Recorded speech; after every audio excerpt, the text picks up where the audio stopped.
and welcome to day 5 already.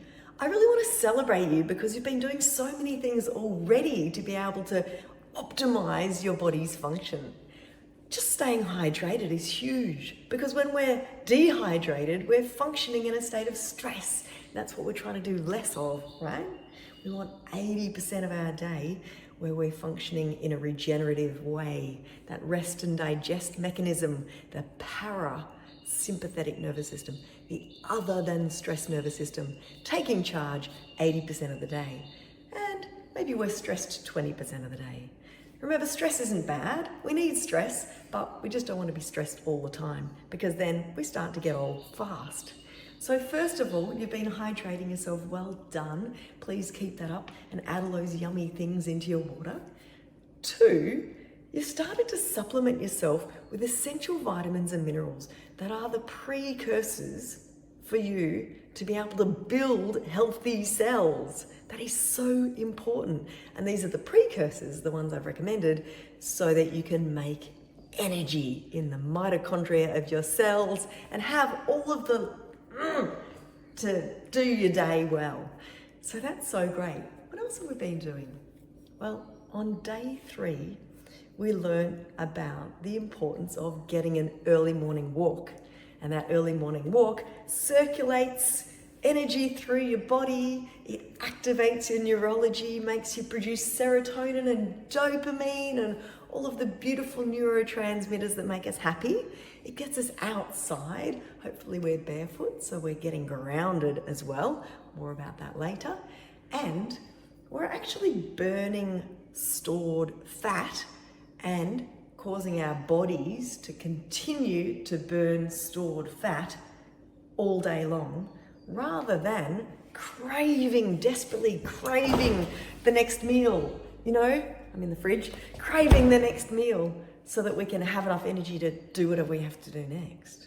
You see, we want to be able to burn fat so that we can have stable, strong, consistent energy.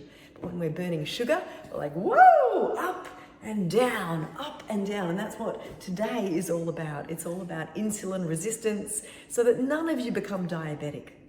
Now, we're going to talk more about that in a minute, but remember, day 4 was really important. It's all about learning how to breathe, and 80% of the world never learnt how to breathe.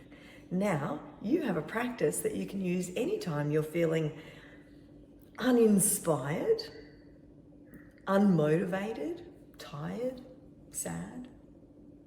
If you just want to optimize your oxygen to all the parts of your body and your brain and slow down aging, I recommend that you really take that breathing practice and make it yours. It's really good, even if you can share it with somebody else, and that way you'll really know that you've learned how to do it, right? So today is day 5 and I'm in the kitchen because we're talking about food. Now, I'm not going to go over everything in this little video because years ago I made a beautiful video about insulin resistance. It's called Insulin and Blood Sugars, and you can find it on YouTube, and I'll post the link here as well. And it's going to teach you how to eat low GI. And why do you want to do this? Well, 1, it's going to give you heaps of sustained energy throughout the day and stop you from craving sugars and carbs. 2, it's going to reduce inflammation in your body. And 3, it's going to balance and regulate your metabolism so that you can have optimal form and function. You can build your muscles and you can also drop any extra weight. Just eating low GI is so easy because it's not about denying yourself anything, but simply switching from eating one type of food to another type of food. So with eating low GI, there's always a choice. You know, for example, I don't eat dates at all because the GI value of dates is huge. It's skyrocketed. It's up there with table sugar. But figs have moderate to maybe low to moderate GI value. And that means that we can still get the yummy sweetness in our bliss balls or whatever it is we're cooking with, but we don't have to have the sugar high. Now, the main information here that I want you to get is that when you eat food, the body responds to the excess sugar in the blood by activating your pancreas, which sits on the left-hand side here, and it releases insulin, this amazing hormone that spreads throughout the whole of your body, through all of the blood, and it grabs onto the sugar and it brings the sugar to the cells for use, or to cells maybe in your bum or in your tummy for storage. Now that's how it's supposed to work. However, if we've had a lifetime of snacking on carbs and sugar and eating a lot of toast and cereal and pasta and rice, then we may well be insulin resistant. And I would say that between 70 and 90% of the women in this group are already insulin resistant. What happens when we're insulin resistant is that the sugar can no longer be accepted into the cells. The cells say, you know what?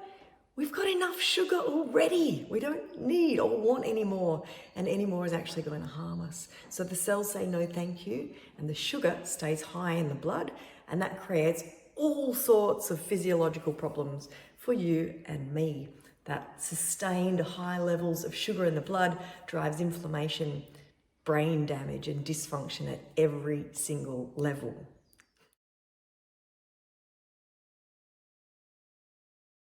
Now you're going to learn all about that because I'm going to be posting a link for a video that I made.